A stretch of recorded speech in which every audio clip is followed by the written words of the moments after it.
بسم الله الرحمن الرحيم الحمد لله وكفى والصلاة والسلام على السيد الحبيب المصطفى وعلى آله وأصحابه نجوم الهدى قادة التقى اللهم صل وسلم وبارك على سيدنا محمد وعلى آل سيدنا محمد كما تحب وترضى عدد ما تحب وترضى كلما ذكره الذاكرون وكلما غفل عن ذكره الغافلون اللهم اغفر لنا وارحمنا ومشايخنا ووفقنا لما تحب وترضى من القول والعمل وجنبنا الفواحش والمعاصي والخطايا والزلل اللهم اثرنا ولا تؤثر علينا اللهم اعطنا ولا تحرمنا اللهم أكرمنا ولا تهنا اللهم ارضنا عنك وارض عنا اللهم أصلح لنا شأننا كله لا إله إلا أنت أما بعد وعن أبي هريرة رضي الله عنه قال قال رسول الله صلى الله عليه وسلم ما يزال البلاء بالمؤمن والمؤمنة في نفسه وولده وماله حتى يلقى الله تعالى وما عليه خطيئته. Sayyiduna Abu Hurairah radiyallahu anhu narrates that Rasulullah sallallahu alayhi wasallam said, a Muslim, male or female, a mu'min or a mu'mina, remains subject to trials in this world in respect of his own self, his body, his children, his or her property, until he or she faces Allah, the Exalted One, meaning on the Day of Judgment. And this meeting with Allah will be in such a state that all of his or her sins have been forgiven, expiated, none of them are left upon him. We are reading the Babu Sabr, chapter of patience. We have done 48 hadith, now we are into the 49th hadith. Rasulullah sallallahu alayhi wasallam says, Bala, meaning test, trial, musibat, keeps afflicting a person in his body, meaning health deteriorating, pains, fever, headache, arthritis, diabetes, sugar, blood pressure. These sicknesses, they are trials from Allah subhanahu wa ta'ala. They come upon a person, man or woman. Similarly, trials within children, meaning children falling ill, taking them to the doctors, hospital appointments, running around, sometimes accident, death. So these trials keep coming, and also with regards to wealth and property, something happening, burglary, theft, things going missing. So something with regards to properties, these trials and tests, something going wrong in the house, boiler breaking down, fridge not working, freezer not working, similar things like that, test upon test, musibat upon musibat, until this person meets Allah in such a state that he has no sins left on him. All his sins are forgiven. How? Because of his sabr upon that musibat. And when you are patient upon the musibat, Allah wipes away your sins. You must have heard that beautiful hadith when this ayat was revealed. مَنْ يَعْمَلْ سُوءًا يُجْزَ بِهِ وَلَا يَجِدْ لَهُ مِنْ دُونِ اللَّهِ وَلِيًّا وَلَا نَصِيرًا. Whosoever commits an evil will have to pay for it. So Sayyiduna Abu Bakr as-Siddiq radiyallahu anhu said, Ya Rasulullah, if we are going to be held to account for every mistake and every sin, then we are doomed, we are destroyed. We can't be saved from the fire of Jahannam, we will have to pay for it. Rasulullah sallallahu alaihi wasallam said, no, here jaza and this repayment is not with the azab and punishment of Jahannam.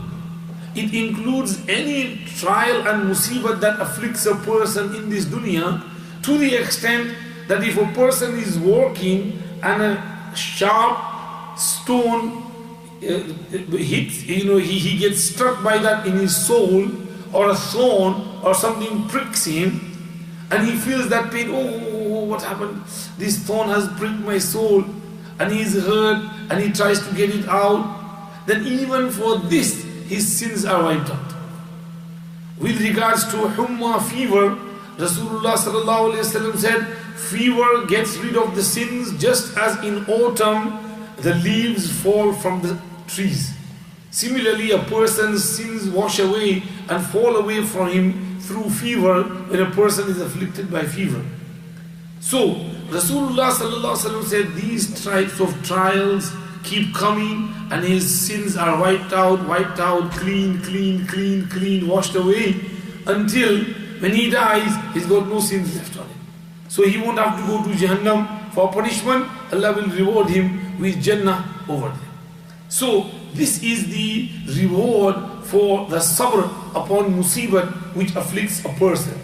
That is why the poet said, لا تيأسن عند النوب من فرجة تجل الكرب فلكم سموم هب ثم جرى نسيما وانقلب والسحاب مكروه تنشى فالمحل وما سكب ودخان خطب خيف منه فما استبان له لهب وترج من روح الإله لطائفا لا تحتسب. So we always have to be patient and do sabr. Over here in this book, many incidents of sabr are being narrated by the author.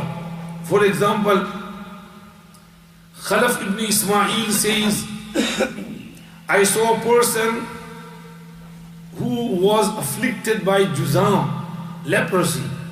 His hands and his feet and most of his body had been torn to pieces. But still he was saying, وَعِزَّتِكَ لَوْ أَمَرْتَ الْهَوَامَّ فَتَقْتَسِمُنِي مُضَغًا مَزْدَدْتُ لَكَ إِلَّا صَبْرًا وَعَنْكَ إِلَّا رِضًا. O Allah, if you were to send upon me the reptiles, the snakes and scorpions, and they were to bite me and eat up my flesh, eat piece of my flesh, I will only increase in sabr and I will only increase in being pleased with you in pleasure. My sabr and my rida will not decrease.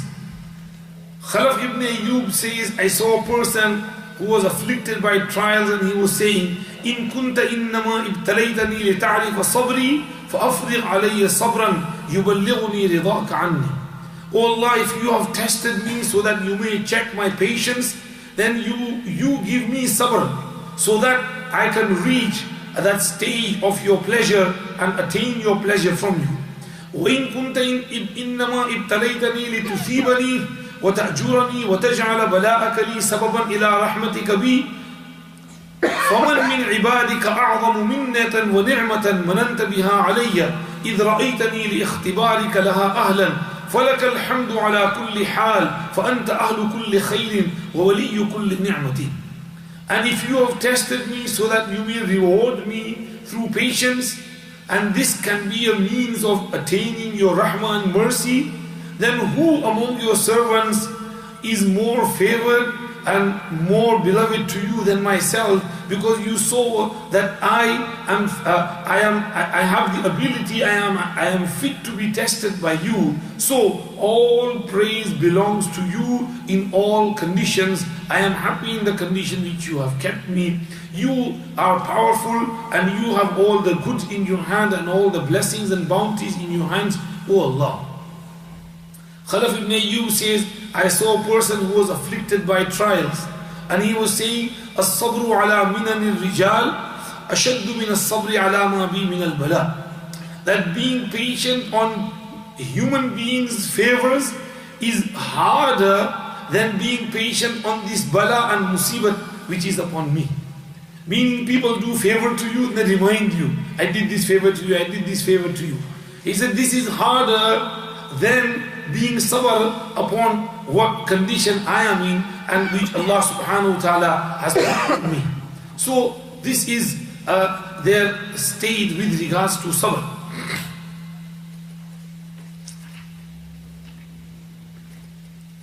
Bakr ibn Humran says, this lady was brought to a zalim tyrant, and that zalim ordered that both her hands be chopped off and both her feet be chopped off and her eyes be branded with hot metal iron. When she heard this sentence, she said, Alhamdulillahi ala sarra'i wal dharra'i wa ala al-afiyati wal bala'i. All praise is due for Allah upon happiness and upon distress, upon afiyat and peace and security, and upon trial and test. قَدْ كُنْتُ أُؤَمَّلُ فِي اللَّهِ مَا هُوَ أَكْثَرُ مِنْ هَذَا.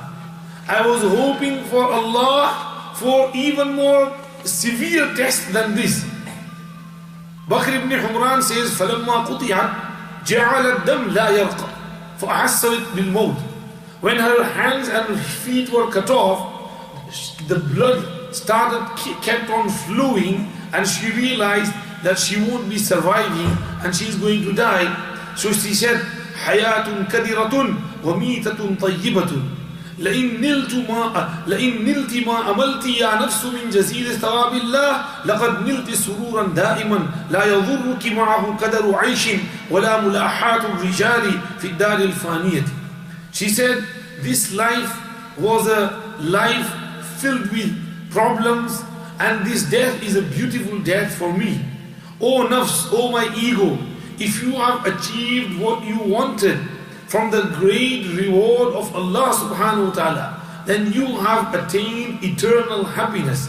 And this short life, which was full of trials, will not harm you in the least, nor these people's swearing and abusing of you in this darefani temporary world, it will not harm you. ثُمَّ طَرَبَتْ حَتَّى مَاتَتْ. Then she kept on shaking until she breathed her last. Malik ibn Dinar rahmatullahi alayhi sometimes used to cry and make his companions cry as well. And he would say, اصبروا على طاعته فإنما هو صبر قليل وغنم طويل والأمر أعجل من ذلك. If you have to be patient upon obedience of Allah subhanahu wa ta'ala, then be patient. Because this life is very short and sabr qaleel, and the rewards of this life, patience, are immense and huge, and eternity of hereafter, that taweel ghanimat and the reward will be given to by Allah subhanahu wa ta'ala to us. So hope for that reward from Allah subhanahu wa ta'ala. Abdullah ibn Mubarak used to say, Man sabara fama aqalla ma yasbiru, wa man jaza'a fama aqalla ma yatamatta'u. Whoever is patient, then he only has to be patient for a brief amount. And whoever screams and whoever complains, then even after complain, how much more is he going to enjoy? This life is only temporary, so why complain? Be patient and do sabr, and Allah will reward you for your sabr. And do not complain upon any musibat and bala and test that comes upon you from Allah subhanahu wa ta'ala. Qatada used to say, الصبر من الإيمان بمنزلة اليدين من الجسد من لم يكن صابرا على البلاء لم يكن شاكرا على النعماء ولو كان الصبر رجلا لكان كريما جميلا. Sabr with Iman is like both hands in the body. Both hands are important for the body, so sabr is also important for the body.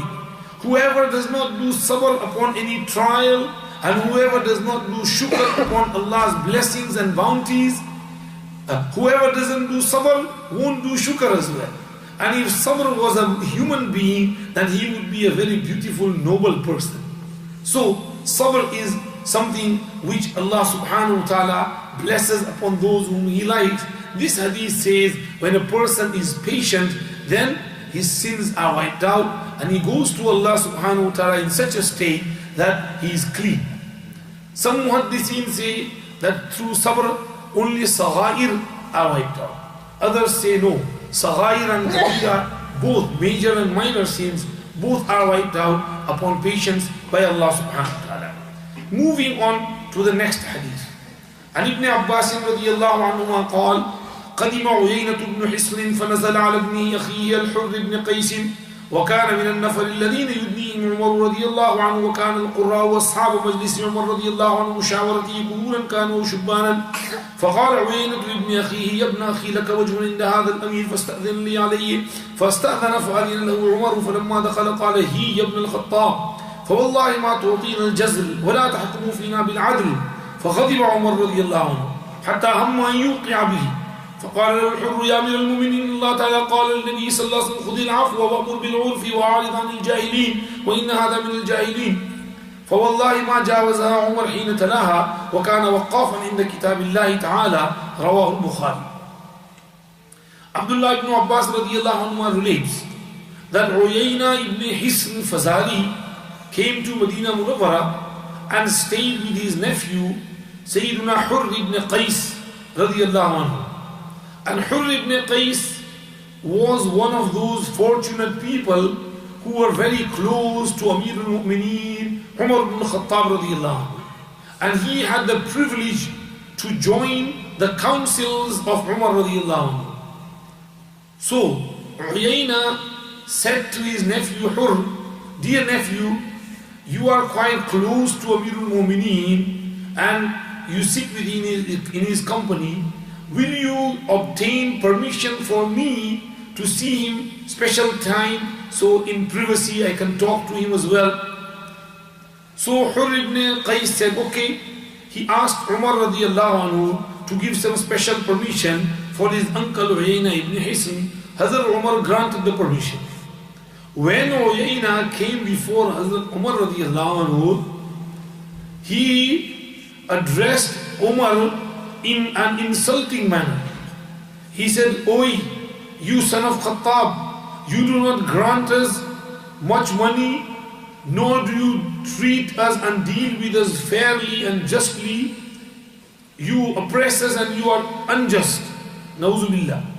Now upon this comment, Sayyidina Umar was really annoyed. And Sayyidina Umar attempted to smack him. And Hurr ibn Qais came in the middle and he said, oh, please, please, please. Allah subhanahu wa ta'ala has told his Prophet sallallahu alayhi wa sallam, خُذِ الْعَفْوَ وَأْمُرْ بِالْعُرْفِ وَأَعْرِضْ عَنِ الْجَاهِلِينَ. Hold on to forgiveness and enjoin kindness and turn away from the jahils and ignorance. And then he said, oh Sayyidina, oh Amir al-Mu'mineen, this one Uyayna is also from the ignorant and jahils, please let him off. So Hurr ibn Qais says that as soon as I recited this ayat, Sayyidina Umar calmed down and he never moved from his seat, and Umar was strictly a follower of the book of Allah subhanahu wa ta'ala. This is the translation of the hadith. Meaning of the hadith is clear. That Uyayna ibn Hasan Fazari was not a good man. He had no special sitting with Sayyidina Umar radiallahu anhu. In fact, during the time of Rasulullah sallallahu alayhi wa sallam as well, he once came to the house of Rasulullah sallallahu alayhi wa sallam, knocked on the door, asked for permission. Sayyidina, so Rasulullah sallallahu alayhi wa sallam said, who is it? And they said, it's Uyayna ibn Hisn ya Rasulullah. Said, oh, bisa akhul ashira. He's a very bad person. Never mind, let him in, because he was a leader of his community. So Rasulullah was not rude. So he said, okay, let him in. So he came in and Rasulullah was nice to him, kind to him. And then he left. Aisha radiallahu anha asked, Ya Rasulullah, what is this?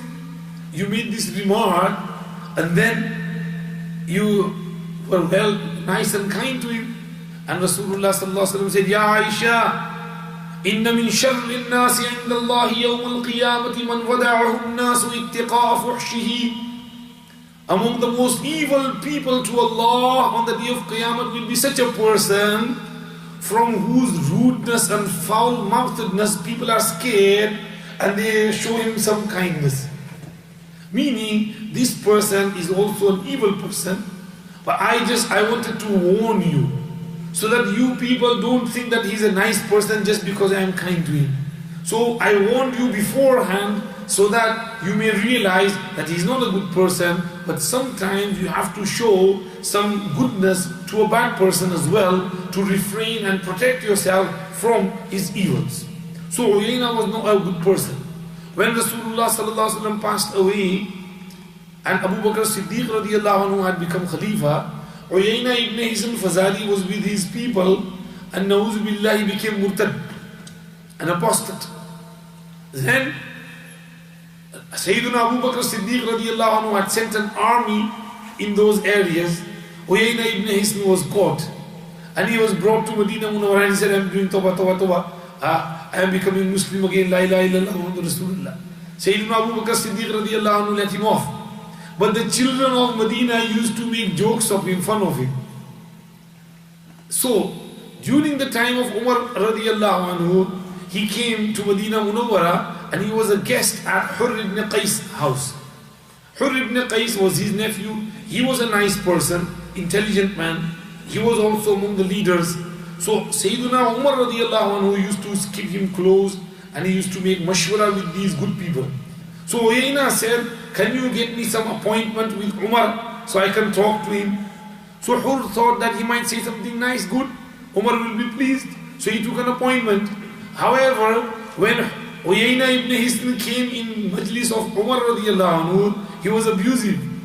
Rather than saying something nice, he said, Oi, you son of Khattab, you don't give us plenty of money, you are stingy, you are bakhil, and you are unjust, you are zalim, you don't make insaf and justice among people. Umar, he got up, what are you do? Insulting me? Is this why you came to see me? And Umar was going to get up from his place and about to get hold of him and seize him. You nalayak, you behave in this manner? Now Hurr ibn Qais immediately came, please. Allah Pak has said to his Prophet, خُذِ الْعَفْوَ وَأْمُرْ بِالْعُرْفِ وَأَعْرِضْ عَنِ الْجَاهِلِينَ. Hold on to pardon, meaning pardon people, let them off. And وَأْمُرْ بِالْعُرْفِ, enjoying good, tell people to do good, and turn away from the jahils and ignorance. He is a jahil, so turn away from him, don't pay any attention to him, please. So Umar immediately sat down. This shows the sabr of Umar radiallahu anhu even upon anger. He was angry, but he controlled his anger.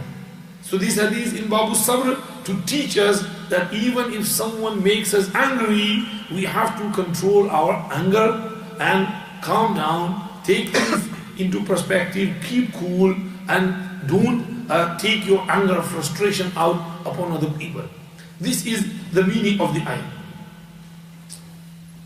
There is a hadith narrated that then when this ayat was revealed, Rasulullah sallallahu alayhi wa sallam asked Jibreel, Ya Jibreel, ma haza? What is the meaning of this? And Jibreel said, I will have to ask Allah subhanahu wa ta'ala and bring the answer.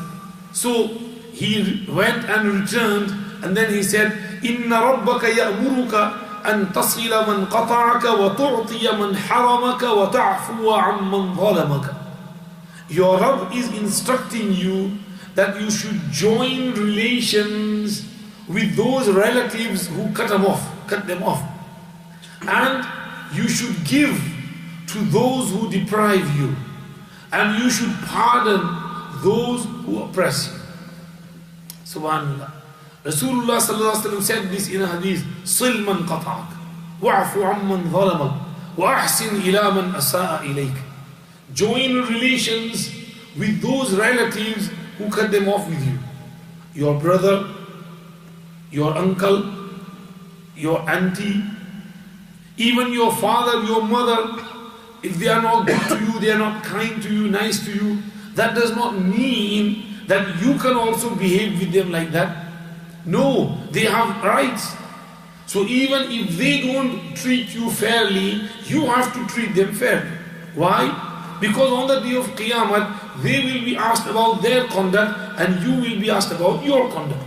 Just because your brother, your uncle, your family members treated you badly, it does not give you the green light to treat them badly as well. You have to treat them in a good manner. You have to join relations with them. You have to be on speaking and good terms with them. Another hadith explains this. Rasulullah sallallahu alaihi wasallam said, "Laysa al-wasilu bil mukafi, ولكن الواصل الذي إذا قطعت رحمه وصلها. A wasil is not he who repays his wasl. Meaning, if my brother is nice to me, I will be nice to him. If he is bad to me, I will be bad to him as well. So this is not joining relationship. You are only repaying for what good he is doing to you. Wusul and joining and being nice is when that person is bad to you and still you are nice to him. This is silman qata'at. And this is sila rahmi, and joining the kinship and relationship and being nice to your relatives. So, even if your relative cuts off the ties with you, you still join the ties with him and you still be nice to him. This is in good akhlaq, and this is in good manners and good ethos. The second thing is وَتُعْطِيَ مَنْ حَرَمَ. If someone deprived you, then you don't deprive him, you give him. This Sahabi came to Rasulullah sallallahu alaihi wasallam and he said, Ya Rasulullah, I have a cousin in another town. When I go to him, he doesn't show me any hospitality. If I ask him for something, he doesn't give me and he deprives me. But when he comes over here, he stays at my house and he asks me as well. So, should I treat him nicely or should I give him a taste of his own medicine? Rasulullah sallallahu alaihi wasallam said, no. Don't be bad to him. Treat him well. Treat him nicely. Maybe that would teach him a lesson, and next time he will also be nice to you.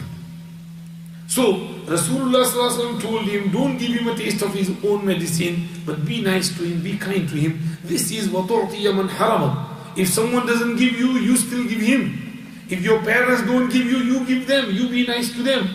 And وَتَعْفُوا عَمَّنْ ظَلَمَ. If someone does zulm upon you, you let them off, pardon them, forgive them. Even if he is being unjust to you, oppressed you, still you pardon them.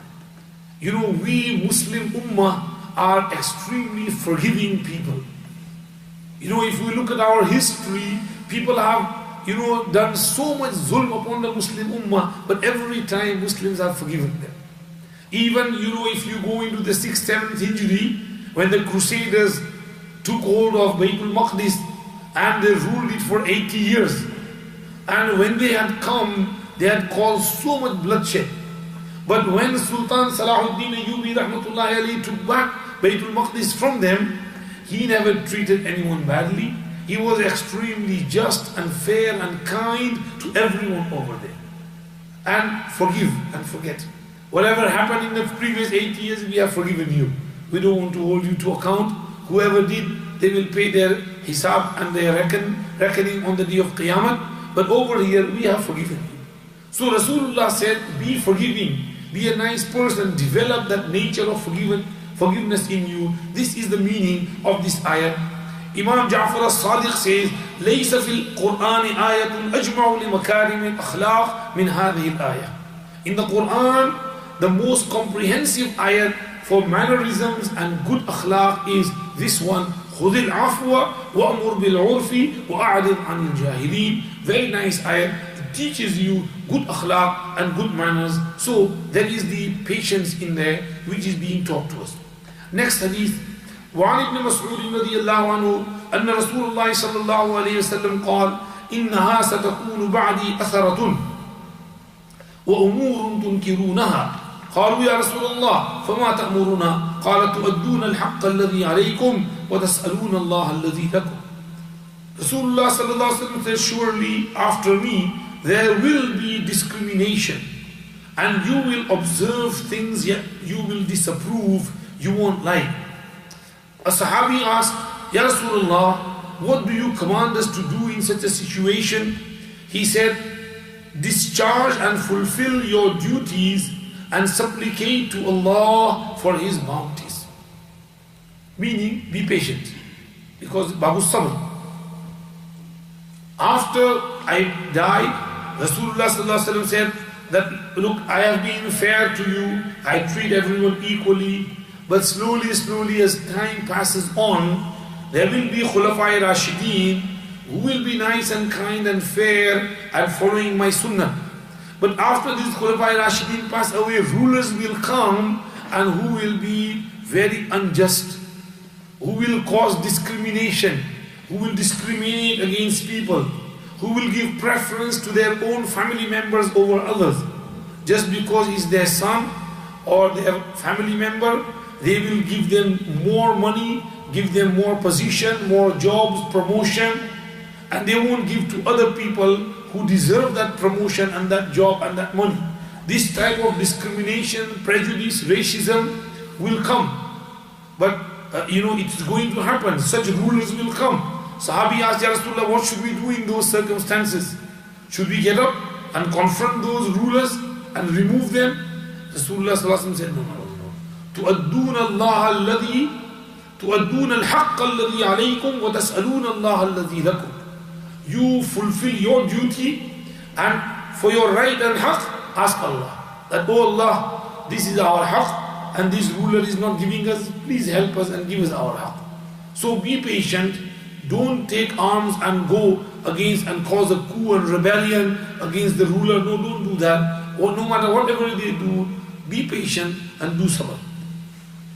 وعن ابي يحيى وسيد بن حذير رضي الله عنه ان رجل من الانصار قال يا رسول الله لا تستعملني كما استعملت فلانا قال انكم ستلقون بعدي اثرة فاصبروا حتى تلقوني على الحوض. One Ansari Sahabi said, Ya Rasulullah, will you not appoint me as an executive governor as you have appointed so and so? Rasulullah sallallahu alaihi wasallam replied, you will see discrimination after I am gone. But be patient till you meet me on the banks of the Kawthar fountain in Jannah, in paradise. Ya Rasulullah, will you not appoint me? Meaning, you have sent Muaz ibn Jabal as the governor of Yemen. You have sent Abu Musa al-Ash'ari radiallahu anhu as the governor of so and so place. And you have sent so and so Amr ibn al-As over there. So will you not also use me? Because I am also an elderly person, I have ability as well. So send me, make me an executive governor. Rasulullah sallallahu alaihi wasallam said that you will see some discrimination after me. What is the connection between the question and the answer? The question is, make me an executive, make me a governor. Rasulullah sallallahu alaihi wasallam is saying, you will see discrimination after me. He is trying to say that when a person becomes an executive, a governor, a ruler, he begins to discriminate against people.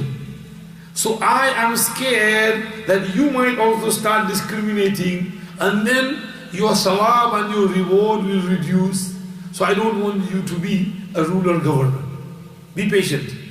But do what you are doing, that is better for you. So he said, but he used the words that discrimination will come after me. So you have to be patient until you meet me on Hawz Kawthar. Now in this sentence there is a mu'jiza of Rasulullah sallallahu alaihi wasallam, because he informed the Sahaba of something that was going to come. Because Sahaba passed away and afterwards this discrimination did take place. There were people who used to discriminate, and this Sahabi was an Ansari, Usayd ibn Huzayr radiallahu anhu. And discrimination was done against the Ansar. So Rasulullah sallallahu alaihi wasallam said that, oh Ansar, this will happen to you. So be patient at that time until you meet me on Hawz Kawthar, and there inshallah you will be rewarded for your sabr and your patience. So finally, last hadith. وعن أبي إبراهيم عبد الله بن أبي أوفى رضي الله عنهما أن رسول الله صلى الله عليه وسلم في بعض أيامه التي لقي فيها العدو انتظر حتى إذا مالت الشمس قام فيهم فقال يا أيها الناس لا تتمنوا لقاء العدو واسألوا الله العافية فإذا لقيتموهم فاصبروا واعلموا أن الجنة تحت ظلال السيوف. ثم قال النبي صلى الله عليه وسلم اللهم منزل الكتاب ومجري السحاب وهازم الأحزاب اهزمهم وانصرنا عليهم. متفق عليه. Sayyiduna Abdullah ibn Abi Awfa radiallahu anhu relates that Rasulullah sallallahu alayhi wasallam was once on a campaign, and while waiting for the sun to set to perform Maghrib Salah, he stood up and addressed the Sahaba in this manner: do not provoke fighting and supplicate to Allah for protection and security. But when you are confronted by the enemy, then be steadfast. And remember that the paradise lies beneath the shadows of the swords. Then he supplicated, O Allah, O revealer of the book, driver of the clouds, vanquisher of the hosts, defeat these groups and sects and help us overcome them. Rasulullah sallallahu alaihi wasallam said, لا تتمنوا لقاء العدو واسألوا الله العافية. Do not wish for the confrontation with the enemy. Meaning, Rasulullah sallallahu alaihi wasallam was in the battlefield. So Rasulullah said, thought that some people might be making du'as that it's good if the enemies come, we will kill them and we will money and war booty and they were buzzed up, hyped up. So Rasulullah sallallahu alaihi wasallam said, take it easy, calm down, don't make du'as, don't wish for the enemies to come. In fact, ask Allah for afiyat, peace and security. Meaning Rasulullah didn't like war either. War was just due to a necessity. So if the other party, were ready for peace, Rasulullah would readily make peace with them. So Rasulullah sallallahu alaihi wasallam said, don't wish and pray for confrontation and fight and war and battle, because battle is no good. Number one, sometimes a person makes a wish for battle and makes dua, but when the enemy does come, then he gets a cowardice and then he runs away. So it is bad for him if he runs away and flees from the battlefield. Also, sometimes, the enemy is victorious. Rasulullah said in one place, Hum yunsarun kama tunsarun. Sometimes they are given victory like you gain victory as well. So who knows, you might be captured, you might be killed, you might be enslaved, imprisoned. So don't make dua for confrontation, rather ask Allah for afiyat. Allahumma inna nas'aluka al-afwa wal-afiyah wal-muwafat al-da'ima fi ad-din wal-dunya wal-akhirah. So he says, Salullah al-afiyah. Secondly, when you wish and you make dua, pray that the enemies come and we fight with them, then there is a little bit of, kibr, pride, haughtiness, amazement in the heart. You are thinking you are something. You are strong, you are powerful. And Allah doesn't like this amazement and pride and haughtiness. This is why Rasulullah sallallahu alaihi wasallam said, don't wish for confrontation and battle with the enemy. Be patient and ask Allah for afiyat. However, فَإِذَا لَقِيتُمُوهُمْ فَاصْبِرُوا. If the enemy does attack, then be patient. Then fight properly. Then don't run away. فَاصْبِرُوا. And وَعْلَمُوا أَنَّ الْجَنَّةَ تَحْتَ ظِلَالِ السُّيُوفِ. Know that Jannah lies beneath the swords, the shade of the swords. Where the swords are taken out of the sheath and the battle is taking place, so the shade of the sword falls. So go in the middle and midst of that battle, and Jannah is there. Meaning then you have to be strong and you have to fight properly. Allah said, Ya ayyuhalladhina amanu idha laqitum fiyatan fathbutu واذكروا الله كثيرا لعلكم تفلحون وأطيعوا الله ورسوله ولا تنازعوا فتفشلوا وتذهب ريحكم واصبروا إن الله مع الصابرين ولا تكونوا كالذين خرجوا من ديارهم بطرا ورئاء الناس ويصدون عن سبيل الله والله بما يعملون محيط.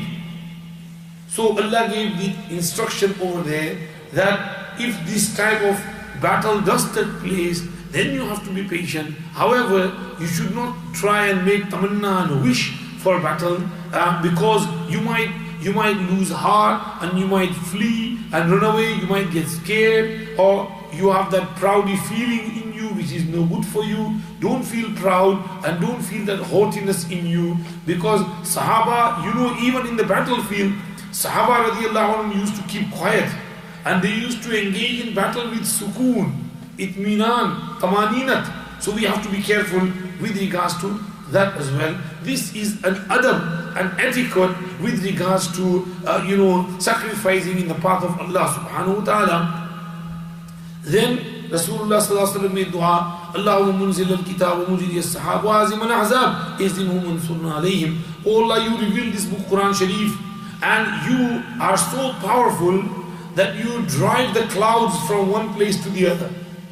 Now the clouds have millions of tons of water in them. Imagine when that water falls, heavy rain, we can't control it. We get floods. We get floods down south in Somerset, Gloucester, everywhere. So that water, where is come from? From the clouds. So Allah is so powerful, He controls those clouds which hold that water. So Rasulullah said, oh Allah, you reveal this book Quran and you drive the clouds from one place to the other. And you are the only one who can defeat the enemies and these groups. He is referring to the battle of Ahzab and trenches. And in the year 5th after Hijrah, Quraysh, and they gathered all the armies, assemblies and their allies, and they came with a huge army of 10,000 to crush Medina. But Allah subhanahu wa ta'ala defeated them. So Rasulullah is indicating towards that you defeated those armies. So again we are asking you that this enemy which have come to attack us, protect us from them and give us victory over them. So this is how this hadith of فَإِذَا لَقِيتُمُهُمْ فَاصْبِرُوا comes to a close. Babu Sabr is finished now, and inshallah now we will be moving on to Babu Sidq. Next week we will move to Babu Sidq and pray from there inshallah. May Allah accept our humble efforts and be pleased with us. سبحانك اللهم وبحمدك نشهد أن لا إله إلا أنت نستغفرك ونتوب إليك. اللهم لك الحمد ولك الشكر. اللهم لك الحمد ولك الشكر. اللهم لا نحصي ثناء عليك أنت كما أثنيت على نفسك. اللهم صل على سيدنا محمد النبي الأمي وعلى آله وأصحابه وسلم تسليما. ربنا آتنا في الدنيا حسنة وفي الآخرة حسنة وقنا عذاب النار. رب اغفر وارحم وأنت خير الراحمين. اللهم اغفر لنا وارحمنا وعافنا وارزقنا واسترنا واجبرنا واهدنا وارفعنا. إنا لما أنزلت إلينا من خير فقراء. ربنا أفرغ علينا صبرا وثبت أقدامنا وانصرنا على القوم الكافرين. رب اغفر وارحم وأنت خير الراحمين. ربنا تقبل منا إنك أنت السميع العليم وتب علينا إنك أنت التواب الرحيم. وصل اللهم وسلم على سيدنا محمد وآله وصحبه أجمعين برحمتك يا رب.